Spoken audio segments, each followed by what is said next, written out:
అమ్మా భవానీ లోకాల నేలే ఓంకార రూపమమ్మా, తల్లి మహిమల్ని చూపవమ్మా.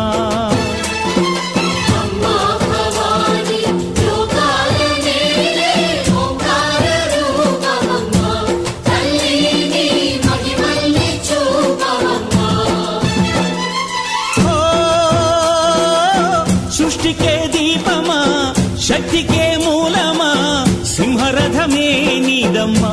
అమ్మ దుర్గమ్మ భక్తులను దీవించుమా.